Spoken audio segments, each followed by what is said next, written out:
go. Hey everybody, welcome to another edition of the Alphabet Game where it's all about the magical letter M. I'm Dr. Brenda, a sociologist, speaker, financial coach, full-time RVer, traveling the country traveling the US with my three cats today. I'm in Mammoth Lakes, California. Take it away, Janine, my partner in crime. Partner in crime. I love it. I love it. Well, my name is Janine McJanet, and I am cometh from the north of Canada.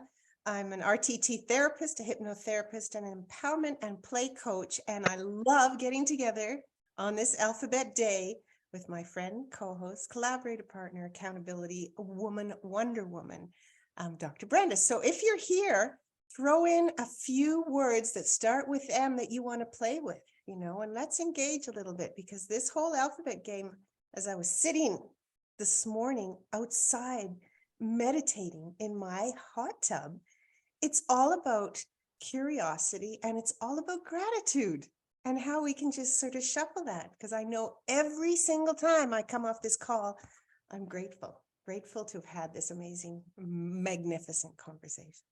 Wow, you have got it going this Friday morning, don't you? And Janine just got her hair cut and it is gorgeous. Yeah. So if you're wondering what's a little different, it took us to the letter M to get that sassy little cut in there. It's beautiful. Thank you. Magnificent.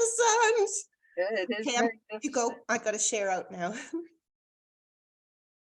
You want to get started? You want to start this? I usually start, and you know what? Let me start. Why don't you start? Okay, I'm just going to hit share the letter M, because what is the letter M? What we're doing is we're going through this alphabet, right? And it's really more like an awakening every single time we come to a letter. And that's why I mentioned gratitude this morning, because there's something magic about focusing on something that we don't normally focus on, giving our attention to words and where they lead to listening and being in the moment. And that's an M word I just came up with, but it's the biggest M word ever when you think about it.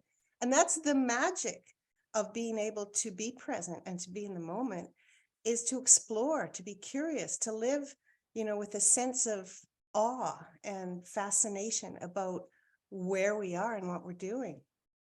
And so as the letter M comes, I'm thinking, my hot tub, and I listen to a meditation. Okay, so I'm just going to quickly touch on meditations, because I know they're not for everybody, but they are a really amazing way to learn, to get grounded, to be curious about different things that are going on in our lives, to be present, to really be mindful. And the one that I listened to today was on magic. I know, it's just like it all happened. And it was the most incredible one. In fact, I'm going to share the link to that meditation, because I listen to them regularly, and this one just hit me. So much so, and we all go out and explore with our senses outside into the magnificent world, and we look around. That's all mindfulness. But what I did after the hot tub, because of this meditation, was I got up, put my towel on, and then I dropped my towel off, and I walked down the steps onto the crunchy backyard, which is still very cool and full of crinkly letters, leaves. And I just walked there barefoot, and I found a patch. The sun found me, and I just stood there naked on the crunchy leaves and just feeling the ground. And it was like just resting back and forth. And then as the meditation sort of put inside of me, imagine the roots that are growing down. So it's a really magical experience. I don't do that kind of thing normally. I don't even go outside of my shoes because it's cold outside. So yeah, I would be in trouble if I stripped and stood out in the campground, especially on a Friday morning. I've got some drinkers next to me, so they might think they've imbibed a little bit too much last night. But it's putting your bare feet on the ground, though. I mean, there's this sense of grounding, of earthing, of feeling the rotations and just being present. So, I mean, I do the dandelion moments. Mhm. And the dandelion moments are really about awareness, because so often we are so busy, we go through life, and maybe a little bit of us says, oh, that was a pretty good time. When you start to think about moments and taking action to really store them in your memory banks and cherishing how special they are. I mean, I've been working on this project, and people have been submitting some dandelion moments, and it's changed me just working on this project. So, you know that my cat died on Wednesday. Mhm. My lovely Dolly, 15 years old, and you know, I'm very sad about it, but there was something about working on the Dandelion Moments project that really helped me shift things around to focus on memories, Mm. you know. And then the other thing is, like, I've always thought of dandelion moments as things that happen to us.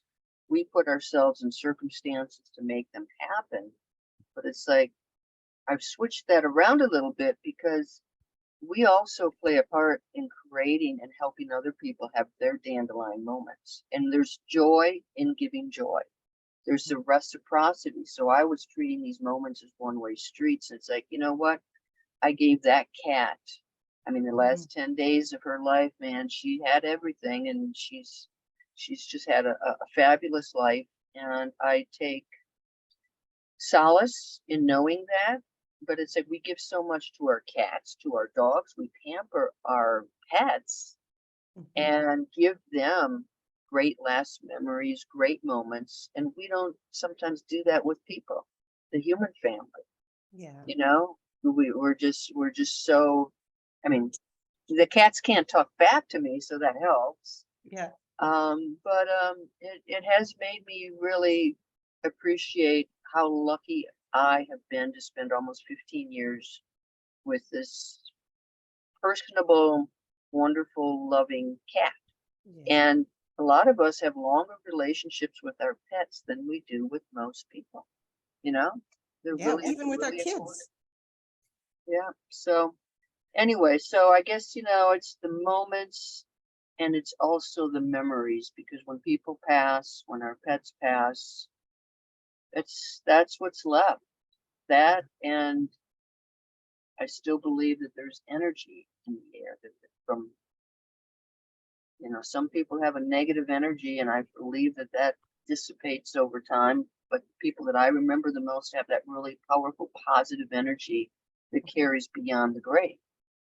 Oh my gosh, you've touched on so many incredible things in that. First of all, here's to Dolly. Cheers to Dolly. She's had here. Let's get our little mugs out. Cheers to Clink, Dolly. Clink. clink. She's had the Thank you, most Dolly. magnificent life, like traveling around with you. And we talk about you living your dream life and being able to do what you're doing. And you've allowed Dolly to have, like, she's probably, if cats had a TV, Dolly would be the star, right? Because they're Oh, like, oh, I'm she going to do that one absolutely. day. Yeah, she was, yep, superstar. Absolutely. So it's fortunate in this day and age that, you're like the Dolly mummy, Billy, the Dolly mother, that you have these memories that we can create them through different ways so that we can keep on being. Uh-oh.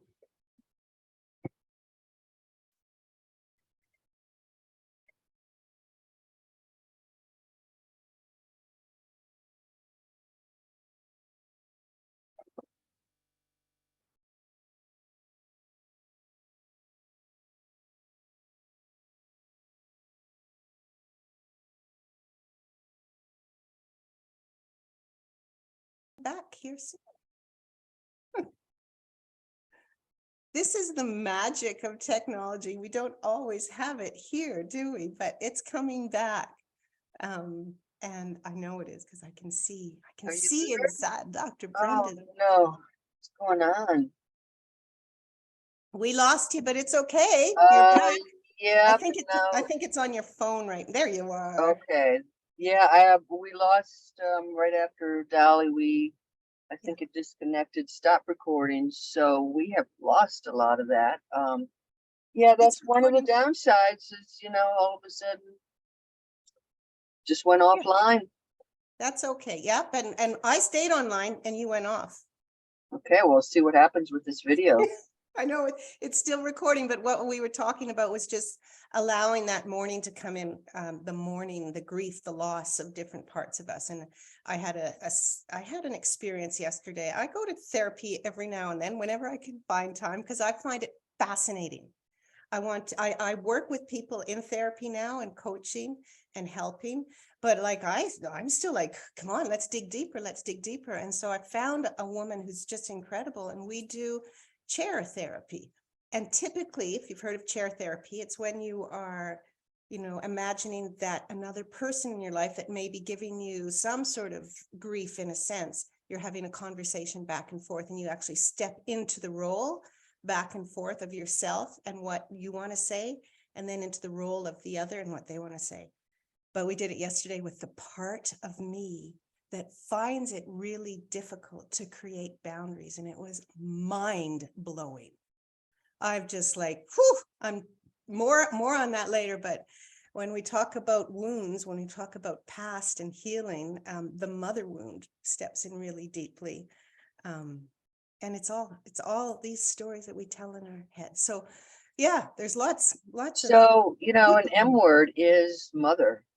mother and mother. Mother. And I have a child whom I adopted. And I will tell you, mothering is the most difficult job I've ever had. And I'm a little annoyed with him right now. I have not heard from him since May 20th. He grew up with Dolly, texted him about Dolly. I've got nothing. And it's like he does this periodically, goes off the radar. And I'm like, are you okay? I'll email, no response. I'll text. And what usually happens is he loses his phone, got to get a new number, something like that happens, but it drives me nuts. So anyway, I'm like, mother is, no matter how old your children are, you still want to look after them. You still want to Nurture. you still want to, you still worry about them. I mean, that's just part of mothering. But I mean, you're a mom, and it's a tough job, isn't it? It's an incredibly tough job, but one that we find that we try so hard to find glory and glitz in sometimes. We want our children, we want the best for our children. And what I find the most difficult is this whole recurring cycle of dysfunction, whatever that may mean, because we all have that in our families. And you were just talking about being annoyed and being mad. It's part of us, how we react to shit like that. Okay, see, I'm already feeling triggered. Talking about the mother, because it is hard work. It's dedicated work. And we don't come into parenthood going, oh, I know what to do and how to do it. Every single day, every single experience. I spent 2 hours at the school with my teenager yesterday, and that wasn't in my plan. And so it's about letting go and being in the moment and just being there for them, but still being able to create boundaries, which is why yesterday session for myself was so empowering, because it's like, oh, I've been this mother. And what do mothers love to do most? They love to care. They like to look after. They like to make sure everything is fine. They like to fix and rescue. And that's a deeper, people pleasing wound that comes up. And if we don't freaking catch it, then it's going to end up just in people treading all over us. And I've been there and feel that it is hurtful, it's painful, but like, we still want to give, we still want to harmony, we still want a unit to be. Yeah. Well, it's interesting because as a financial coach, one of the biggest things that I see ruining people's finances is going above and beyond to constantly help their adult children who maybe they've got a mental health issue, maybe there's an addiction, there's something going on. And that parent steps in and, well, you need money, you need a place to live. And what happens is that codependent relationship, which doesn't serve either party very well. But it is like, those boundaries. I mean, my child is completely independent. I just ask one thing, please contact me every so often, let me know you're okay. That's it. That's all I ask of. Do that, please do that, damn it. Because we get hurt, we get upset, we have these expectations, right?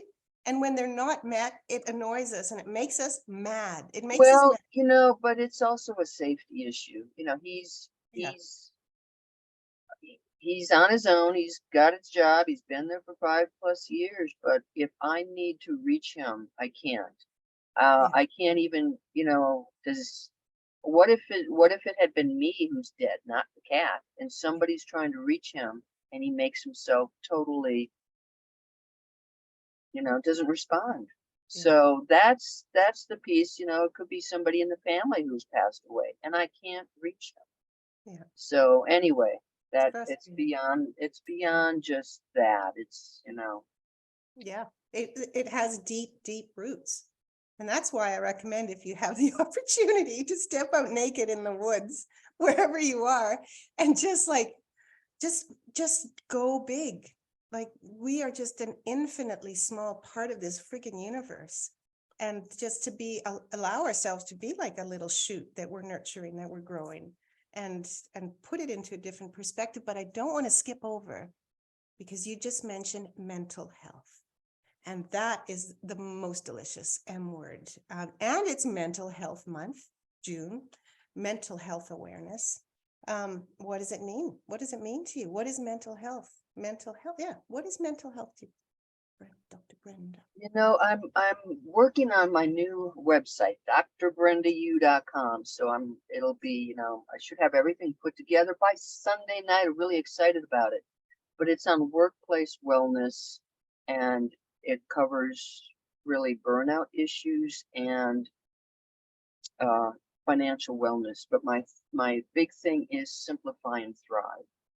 To me, the mental health piece, everything comes together by prioritizing and then simplifying. I believe we complicate so much in our life, and our workplaces are complicated, our family lives are complicated, everything is complicated, and it doesn't have to be. Mhm. So like for me, once I prioritize that, you know what, I got to take care of myself. I love nature. I love travel. How can I do that? Everything else falls into place. And it isn't until I get into like a large city or get into a setting where I realize that I'm part of a counterculture, that everybody else is like on that treadmill, and I'm not on that treadmill, and I don't want to be on that treadmill. But the mental health to me is also nature, and that's our strong connection too. Is when I'm feeling down, I can go. I mean, yesterday I was in just a magnificent settings, just incredible, volcanic hot springs bubbling up. I got a cool river. I've got the snow-covered mountains, and it's just like, that's my soul out there. That's where I feel connected. And I do believe that many people are disconnected from nature. Oh, yeah. And one of the mental health tools that we have are to get back to nature. Go for a walk, sit and just listen to the birds sing. Watch, look, hear, feel, sense, and it will ease your mind. I mean, I just, it's a remedy for, I think, everybody. It really is. And we're And so disconnected. it's a practice of meditation, really, without putting a label on what meditation is. It's being present wherever you are. So the first thing I did out in the hot tub, under this meditation that I'm going to share with you guys, is I was out there, the birds and the squirrels, and I just looked around, and everything I noticed, it's bringing calm into ourselves, right? The trees, and there's the sun looking at me. Like, why is the sun looking at me? How is our perspective different? What do we feel? Like, how do we feel? What do we hear? All of the senses, like doing a real sensory exploration, is meditation. So that's beautiful. And to be able to recognize and share that you were out there, because I can connect with you more when you're telling me that you're sitting and the bubbles are coming up and the mountains in the background, what's happening in the brain is these neurons, which are our brain cells, there are mirror neurons. This is what I'm learning in neuroscience, is monkey see, monkey do, pretty much, right? We become who we hang around with, in a sense. I like hanging around with you because I can mirror some of the things that you're doing and saying, and vice versa. We take what we want and we leave the rest. But the more there is of what we want around us, whether it's people or the environment or even inside of us, the more that we can grow and be more mindful and really have more joy in our life. And that's the biggest M word. I lied before. I thought it was something else back there in the conversation, but it's more. What do you want more of in your life? And I think both you and I are focusing on this in our lives and helping others. What do you want more of? Is it more joy? Is it more freedom? Is it more money? Is it more love? You know What do what? you want more of? But for me, a big word is enough. Because when Mm, people go after more money, more stuff, and they just burn themselves out because that's what they think success is. yeah, Enough is a very powerful word. I have enough. It's time to stop putting my foot on the accelerator at the workplace. It's time to stop having to, earn all this money just so I can earn more money, so I can buy the bigger house, so I can show off my new car, so I can blah, blah, blah. So it's enough is very important to me when it comes to our material possessions. yeah, More comes from what's inside. So I'm kind of, that's yeah. my But take this is good. on that. But this is good because we can ask ourselves what we want more of. And it could be any of those bigger things. It could be more money. But that's not the end of the questioning. That's not the end of the inquiry. That's not the end of the curiosity. You have to ask yourself why you want more money. And then keep asking yourself why until you get to the reason, like the real, true, authentic, genuine reason why you want money. Because guaranteed, it's not about money. Guaranteed, it's about something to do with what you really want in your life. And that's It's, usually relationship bound with it's, yourself. that's really why I started Dandelion Moments, because I talk about money as a way to build your dream life. And then people think of dream life as, well, oh, I want a mansion by the coast. And it's like things that might sound good, but maybe they're just drive us into the ground trying to work to achieve that. When the dandelion moments are like, maybe our dream life is about taking those moments and creating more of those moments, whether it's, playing around out, running around naked outside, or watching the sunset, or traveling to an exotic place. Because when you start breaking it down into those tiny little pieces, you realize you probably don't need all that money, but it helps you prioritize. And Yeah. I really believe that the prioritization is missing. I mean, there's Mhm. another financial blogger, podcaster, and she says, you can afford anything, you just can't afford everything. And, in our world now, we think we can do everything, be everything, see everything, have everything, and we're not prioritized. And when Mhm. you figure out what's really down to you, for me, again, it's not the stuff, it's about the experiences. There's Yeah. the Z. And And that's so, yeah, that's, that to me though, that does connect so much with what we want more of because it's a superficial desire sometimes. So understanding what we want. So if you want this mansion on the hill, why do you want it? Oh, I want, and then you start asking yourself, and this is such a powerful coaching exercise, is to keep asking yourself why. And it may seem trite, but it's not. If you want a mansion on the house, why do you want it? Oh, because, yeah, I'd be able to wake up in the morning. Why do you yeah, want to wake up in the morning like that? Oh, so that I can feel free. What yeah. does free mean to you? And You just to know, keep on going yeah. down. The other thing that reminds me of is, I mean, sometimes I get in a funk because I look at what everybody else has and how Mm, successful sure. they are, and I'm living in an RV, so and then I asked myself, well, why does this bother me? I said, Mhm. I don't value those things. And I have to come back down to what's important to me and the The fact that why. I'm Yeah. probably so much happier and joyful and living such a better life than those folks who presumably have it all. And so asking that question also helps me realize Mhm. that I've started to create something based on other people's expectations, based on what society expects, what culture expects, maybe what your family expects, maybe but it's what somebody else expects of me. So if I keep asking my whys and that it's like, yeah, I don't need that house Why? because I don't have anything to fill it up with. It's not going to make me a different person.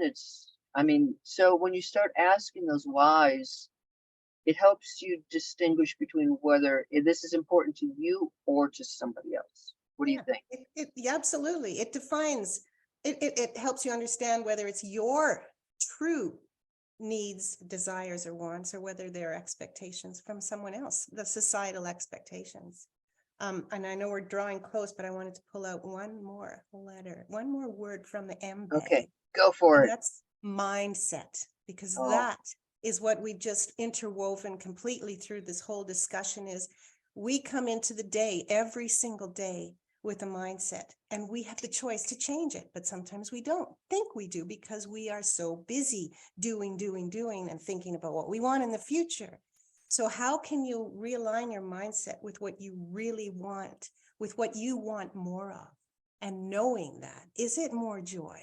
How can you get more joy? How can you start your morning to set yourself up for whatever you think success is? Not what your neighbor thinks success is, or your colleague, or your boss. It's an inside job. Magic is an inside job. Yeah. What do you think? yeah, I totally agree. And the thing with mindset, so is it's those voices in our heads. And the first Sorry. job is to be, and you always talk about being curious, also being aware of when that voice comes into your head. So let's say the imposter syndrome. Okay. So let's say I mean, this happens all the time. I'm moving into a new career. I'm speaking. Yeah, I've spoken lots of times, but it's been on my previous field of expertise. And I could spend all day long thinking, well, who do you think you are? Who's going to hire you? You're not qualified to do this. And I don't. I mean, sometimes there's little worms come in and it's like, you know what? Just go away. I know what I'm doing. I'm smart. I've got a great track record. I'm excited about this. I'm passionate about this. I've seen tons of other people be successful on this forum. There's no reason why I can't. It's a conversation that goes on in your head that you have to stop that little piece, the controller, the imposter, the judge, whatever it is that's just telling you you're not good enough, you're not something enough, or it You're not shouldn't enough, be done period. this way, you're not enough, and Yeah. you got to turn that baby off and switch it for a really affirmative, positive, and mindset. I know you talked about like alter egos, and you've got a couple of just bringing that other alter ego out to get you going. But I also want to say mindsets are not 100%. There are days when it's just the shit hits the fan, things go bad, and to me it's okay to have a day where I'm just off, and I know that I'm going to take that day and just do nothing. I'm going to take that day Permission. nap. I'm going to take that day. So when I had to put Dolly down, I cried all day, uh, and it's just you have to take a day off to just chill and let yourself feel whatever you're feeling, and then get back to it. Next day Mm. you wake up and you get your ass back to that powerful, strong mindset. Ooh, there's a lot here, and we're going to go over because I want to address some of the things you said. The imposter syndrome, that voice in your head. Yeah, we all have these voices in our heads, and they're okay. You said turn that part off, and I kind of something stood up inside of me because it's those voices that we have to acknowledge and understand why. Because when we turn them off, when we turn that part off, it gets stuffed down a little bit and we're not listening to it. So back to the story of me in the parts work, in the chair work, just imagine that part of you is sitting across from you, the imposter syndrome. Dr. Brenda, imposter syndrome. Here I am. You can even put your hand like this. Here you are. And you're talking to it. And you tell that part, what are you trying to do for me? What are you trying to do for me? And this is some of the work that we do in RTT therapy, as well as all different modalities.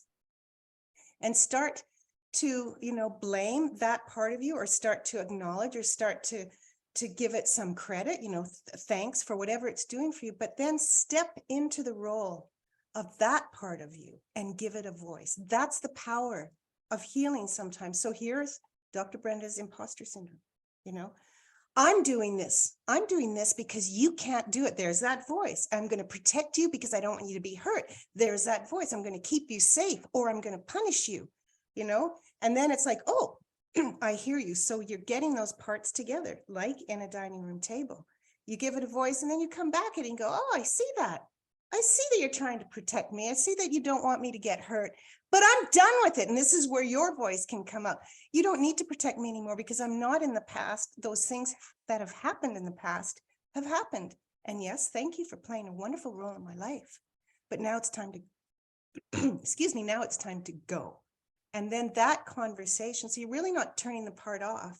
You're listening to it and then putting it in the back seat, because it's going to show up again. Yeah. I think, a lot of the habits that we've created, a lot of those little voices in our heads are just, as you said, ways that maybe we've used in the past, or, there is some way, so there is a purpose for why those voices are in our head in the first place. And that is partly to protect us. Yeah. All right, Izzy. I got a cat crawling. She does this. She goes under. So you see this all wiggling. Yeah, shake and shake. I thought it was my Here she comes. There's the ears. Okay, so yeah. So it's a mess. Can I end it in this for me? Yep. And then I want to pass it over to you. Okay. Sometimes we're a mess inside of our head. And there's all these different voices. We don't know what to do with them. We don't know what we want. We think we know what we want more of. And then we just sort of act in accordance with societal requirements. So there's a mess. And I think the biggest, they all just get the biggest M words are turning that mess into your own message, right? What does it mean? What's the lesson? And we hear that all the time. It's like, oh, whatever, but do it. What is this event? What is this situation giving you that you can learn from? And that comes back to mental health, right? It comes back to the self-care you talked about, and the self-acceptance and the self-trust, the self-love, all of the selves. And so, yeah, I think that some sort of rituals to help you ground, to become mindful regularly, is what is necessary to help you motivate yourself through the day. Okay, you said something that I just hung on to, message. Mm-hmm. So as entrepreneurs, right, we've got to do mission, goals, vision. What is our message? And we work so hard on this in our business, right? Okay, I'm rebranding, simplify and thrive. That's my message. But we all have a life message.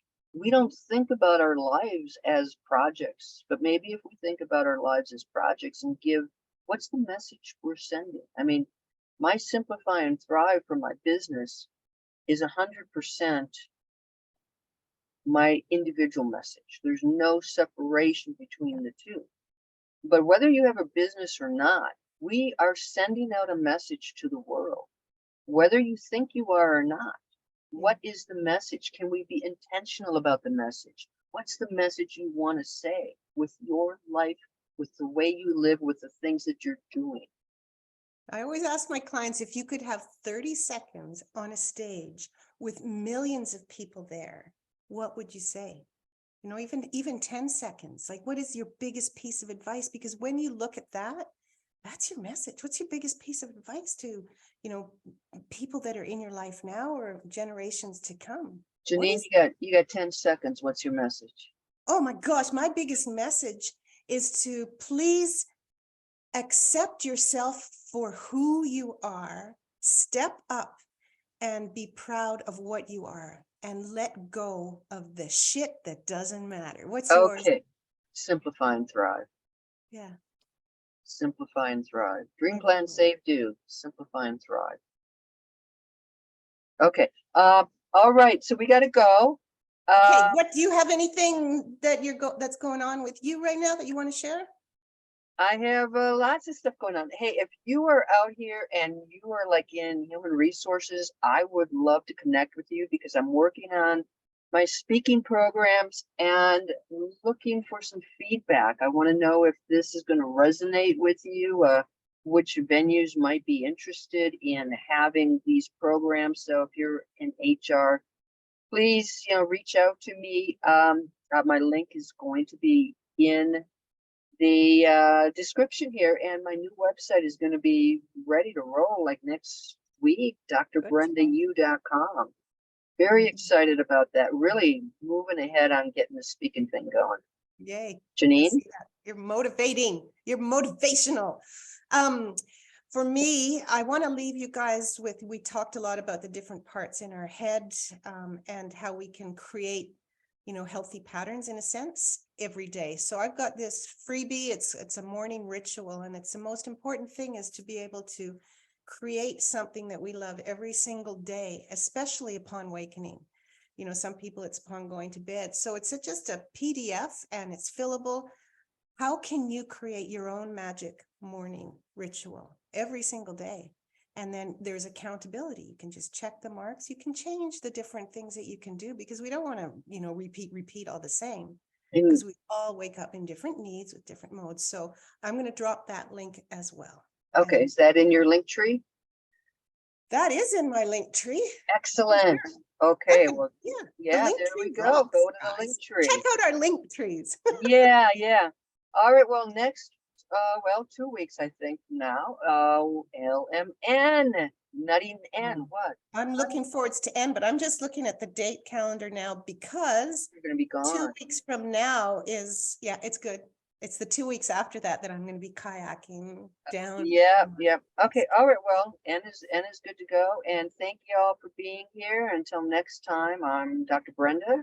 And I'm Janine McJanet. Have a great day. We'll see you guys later.